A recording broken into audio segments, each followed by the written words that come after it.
38 number पर ध्यान दीजिए। 38 नंबर प्रश्न पर ध्यान दीजिए क्या कहता है, और आप लोग जो वीडियो देख के पढ़ रहे हैं उस सवाल पर ध्यान दीजिए।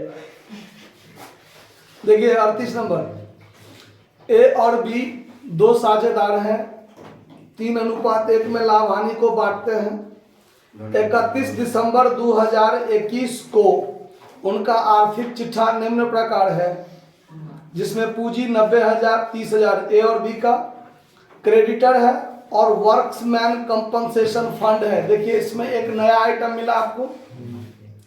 तो ये जो वर्क्समैन कंपनसेशन फंड है ये क्या होता है, इसके बारे में भी आप लोगों को बताया कि हर एक संस्था अपने यहाँ जिसके यहाँ बहुत सारे वर्कर्स काम करते हैं, कर्मचारी काम करते हैं, तो वो किसी कर्मचारी को किसी क्षति ना हो जाए, मतलब जैसे हाथ टूट जाए, पैर टूट जाए, कपार फूट जाए, है कि नहीं, या काम करते करते किसी दुर्घटना का शिकार हो जाए, तो जब कर्मचारी हमारे यहाँ काम करते हैं तो फिर कर्मचारी के लिए उसको कोई क्षति हो जाए तो उसके पूर्ति के लिए जिम्मेदारी हमारी होती है। तो हम अपने लाभ में से कुछ भाग बचाकर एक अलग फंड बनाते हैं ताकि इमरजेंसी में किसी कर्मचारी को कोई क्षति हो जाए तो उसकी पूर्ति किया जा सके। तो ये वर्क्समैन कंपनसेशन फंड जो है ये लाभ का एक भाग है, ठीक है, लाभ का भाग है। तो पुराने साझेदार इसको क्या कर लेंगे, अपने पुराने अनुपात में बांटकर समाप्त कर लेंगे, ठीक है। तो समाप्त करेंगे कितना, तो उतना ही समाप्त करेंगे जितना का कोई लायबिलिटीज ना हो जाए, यानी इससे संबंधित अगर कोई लायबिलिटीज हो जाए, इसमें वो पॉइंट भी आपको दिया हुआ है, सीधे 4 नंबर पॉइंट पर चलिए आप लोग। पहले कामगार क्षतिपूर्ति के संबंध में 10,000 का दावा है, 10,000 का दावा है। तो अब देखिए वर्क्समैन कंपनसेशन फंड में 20,000 रुपया है, ठीक है, और यहाँ पर उससे संबंधित दावा भी है। किसी कर्मचारी को हो सकता है हाथ टूट गया होगा, पैर टूट गया होगा, कपार फूट गया होगा, हो सकता है ना, तो उसकी क्षति के पूर्ति के लिए 10,000 का दावा भी है। तो वो 10,000 का दावा स्वीकार किया गया है, उसका भुगतान नहीं हुआ है लेकिन दावा स्वीकार किया गया है। तो ये आने वाले समय में हमारे लिए एक लायबिलिटी के रूप लेगा कि नहीं लेगा, लायबिलिटी का रूप। तो ये वर्क्समैन कंपनसेशन फंड जो 20,000 है, उस 20,000 में से 10,000 का क्लेम फॉर कंपनसेशन हो जाएगा एक लायबिलिटी के रूप में, जिसको भुगतान उसी 20,000 में से किया जाएगा। तो बचा कितना, 10,000, 10,000 और बचा, वो 10,000 साझेदार आपस में क्या कर लेंगे, बांट लेंगे। इसको ऐसे ध्यान रखना है कि वर्क्समैन कंपन अगर ये क्लेम नहीं रहता, ये कोई दावा नहीं रहता, तो 20 का 20,000 साझेदार आपस में क्या कर लेते, बांट लेते। लेकिन यहाँ 10,000 का क्लेम भी है, वो लायबिलिटीज के रूप ले लेगा हमारा कि इस 10,000 को बाद में हमको भुगतान करना है। तो बाद में कहाँ से भुगतान करना है, तो उसी 20,000 में से करना है। तो 10,000 उस 20,000 में से claim for damage, claim for workmen workers के लिए हो जाएगा, claim for damage for workers, ठीक है, और बाकी 10,000 साझेदार आपस में क्या कर लेंगे, बांट लेंगे। क्लियर बात। चलिए एसेट्स में बैंक, डेटर, स्टॉक, इन्वेस्टमेंट और एक है गुडविल। तो अगर बैलेंस शीट के एसेट्स भाग में यदि गुडविल हो तो उस गुडविल को पुराने साझेदार पुराने अनुपात में बांटकर समाप्त करते हैं। हम लोगों ने पहले भी एंट्री देखा था कि जब पुस्तकों में ख्याति मौजूद हो, तो यही हमारा बैलेंस शीट है। और बैलेंस शीट में अगर ख्याति पहले से मौजूद हो तो इस ख्याति को पुराने साझेदार पुराने अनुपात में बांटकर क्या करते हैं, तो old partners capital account DR2 goodwill बनाते हैं एंट्री। तो जब ओल्ड पार्टनर्स कैपिटल बनाएंगे तो जैसे रिजर्व को इधर बांटते हैं, तो गुडविल जो एसेट्स में है उसको डेबिट में बांटकर क्या कर देंगे, समाप्त कर देंगे। बात समझ में आ रहा है बात। अब आगे चलिए, सी को लाभ में 2/3 भाग के लिए प्रवेश दिया गया है। इस उद्देश्य के लिए निम्नलिखित समायोजन की सहमति बनी है। सी 80,000 पूंजी के लिए, 20,000 ख्याति के लिए लाएगा, 20,000 ख्याति के लिए लाएगा। क्लियर कर दिया ना कि जब वो प्रवेश करेगा तो पूंजी भी लाएगा और ख्याति भी लाएगा। उसके बाद नई फर्म की पुस्तकों में ख्याति नहीं दिखाई जाएगी। अब नया बैलेंस शीट जो बनेगा उसमें गुडविल, यानी वो जो गुडविल है बैलेंस शीट में, ये बात नहीं भी कहा रहता तो भी हम लोग बांटकर समाप्त करते, कह दिया है तो और अच्छी बात है। यानी नया बैलेंस शीट में गुडविल नहीं दिखाएगा, उसको पहले बांटकर क्या कर लीजिए, समाप्त कर दीजिए। निवेश का बाजार मूल्य 45,000 पर किया गया, इन्वेस्टमेंट का मूल्य 45,000 पर किया गया। तो निवेश का मूल्य पहले से 50,000 था, अब 45,000 हो गया था, 5,000 लॉस लग गया संपत्ति पर, रिवैल्यूएशन अकाउंट में जाएगा।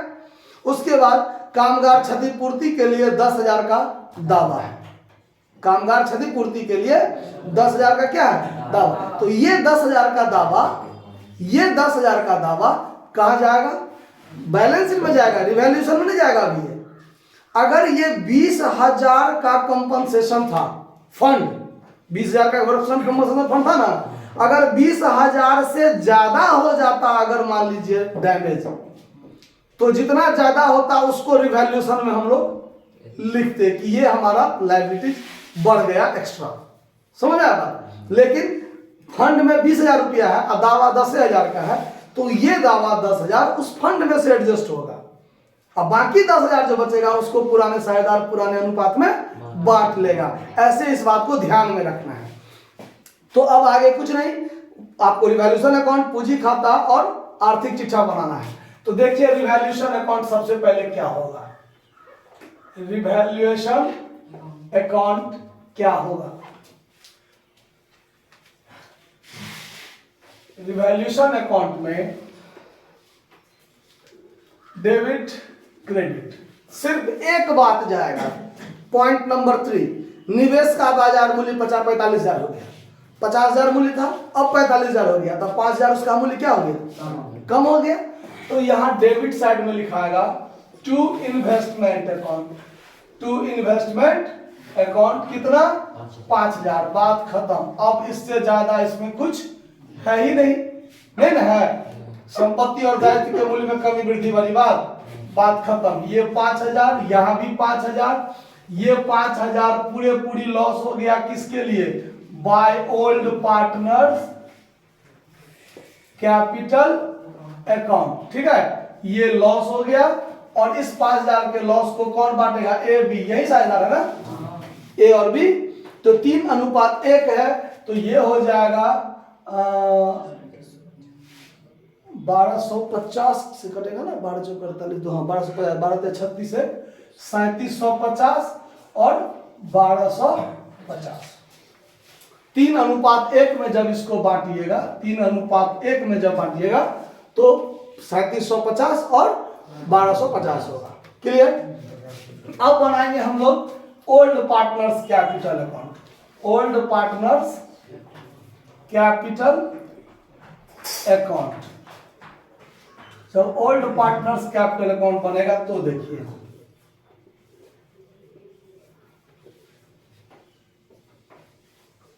क्रेडिट डेबिट, पार्टिकुलर ए का अमाउंट, बी का अमाउंट, पार्टिकुलर ए का अमाउंट, बी का अमाउंट, ठीक है।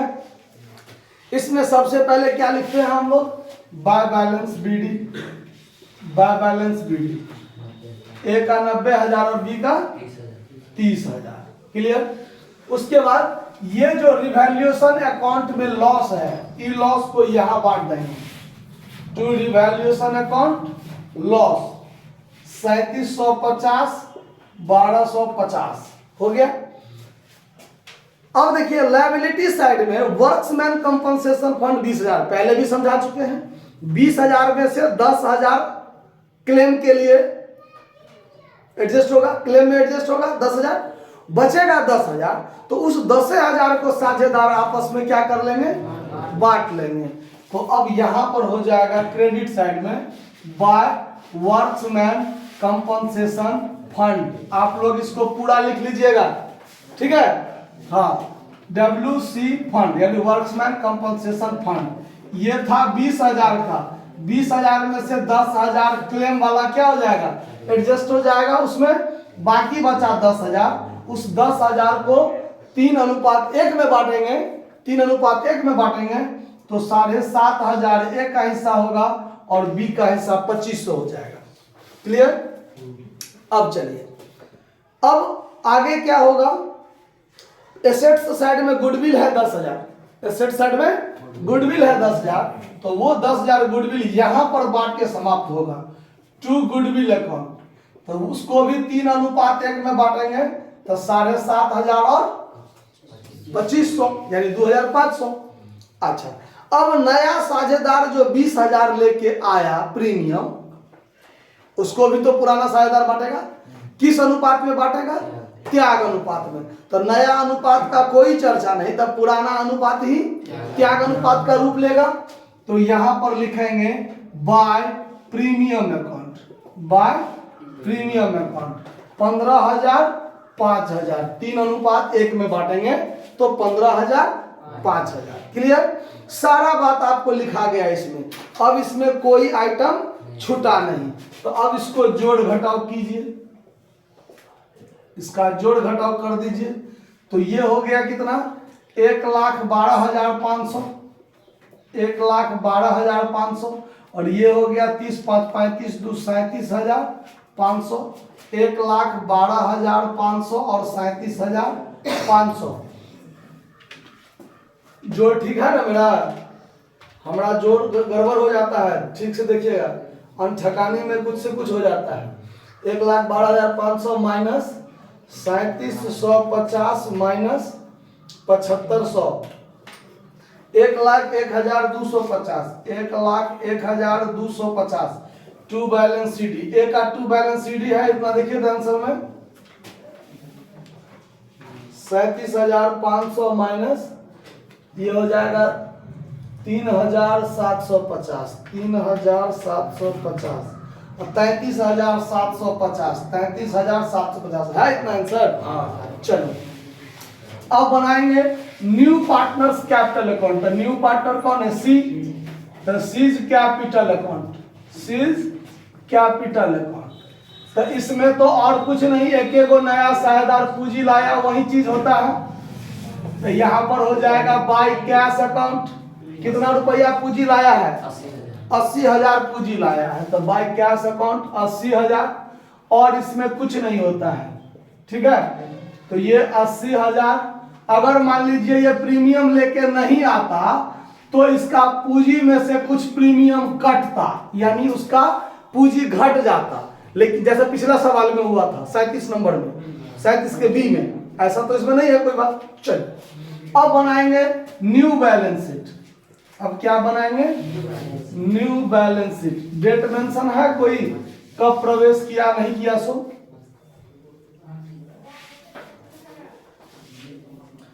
ये लायबिलिटीज अमाउंट, एसेट्स अमाउंट। ठीक है, तो अब यहां देखिए, अब आगे देखिए, यहां पर बैलेंस शीट में एज ऑन तो लिखा जाता है, जानवे करते हैं। डेट नहीं है तो नहीं देंगे, छोड़ देंगे। ठीक है, चलिए अब इसमें क्या होगा कि जैसे पहले से हमारा कैपिटल था, कैपिटल था पहले ए और बी दुए को का था, अब तो सी भी आ गया है।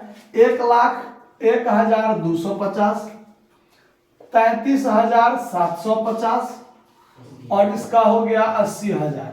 ये पूरे को जोड़ दीजिए। तो जब पूरा को जोड़िएगा 33,750 प्लस 1,81,250, 1,81,250, तो ये हो जाएगा 2,15,000 टोटल। ठीक है, उसके बाद है क्रेडिटर 20,000 का। पुराने बैलेंस शीट में क्रेडिटर 20,000 का, तो इसमें कोई कमी वृद्धि तो हुआ नहीं है, ऐसे कि ज्यों का त्यों हो जाएगा। अब चलिए, वर्क्समैन कंपनसेशन फंड था 20,000, 10,000 तो हम लोगों ने बांटकर खत्म कर दिया। 10,000 का क्लेम है, दावा है, तो उस 10,000 को यहां पर लिख देंगे क्लेम फॉर वर्कर्स।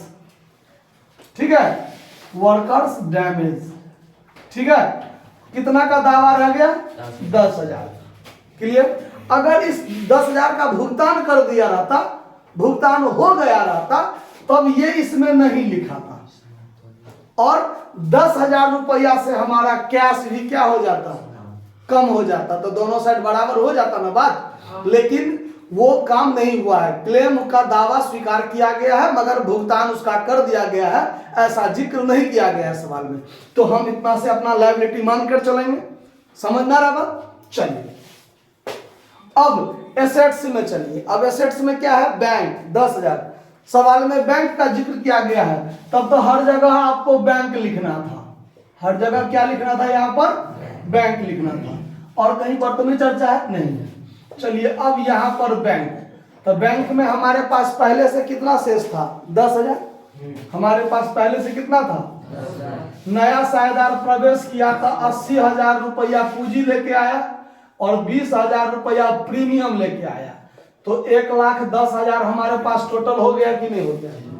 कोई दिक्कत नहीं हो रहा किसी को समझने में? चलिए आगे ध्यान दीजिए। आगे है देनदार 60,000 का, तो देनदार पर कोई दिक्कत नहीं हुआ है, 60,000 का ज्यों का त्यों, क्योंकि रिवैल्यूएशन अकाउंट में परिवर्तन हुआ तो सिर्फ इन्वेस्टमेंट पर, और किसी पर तो नहीं हुआ है। स्टॉक भी 30,000 का ज्यों का त्यों हो जाएगा, स्टॉक 30,000 का। उसके बाद क्या है? इन्वेस्टमेंट 50,000 का, तो इन्वेस्टमेंट पर तो चेंज हुआ है, 50,000 का था, 5,000 इसमें घट गया, लेस डिक्रीज हो गया 5,000। अब ये कितना का रह गया? 45,000 का। उसके बाद गुडविल, तो गुडविल तो बांटकर समाप्त कर दिया गया, तो अब नया पुस्तक में तो इसको नहीं लिखना है। बात खत्म, बात खत्म। दोनों साइड जोड़कर देखिए कितना होता है। इसमें प्लस करना है 30,000, तो 2,45,000। क्या कोई कष्ट है समझने में? नहीं ना। तो 2,45,000 इधर हो गया। इधर देखिए 60 30 90, 2,45,000, तो यहाँ भी 2,45,000। कहीं कोई दिक्कत हो तो बोलिए, ठीक है? अगर दिक्कत नहीं हो तो नोट कर लीजिए। धन्यवाद।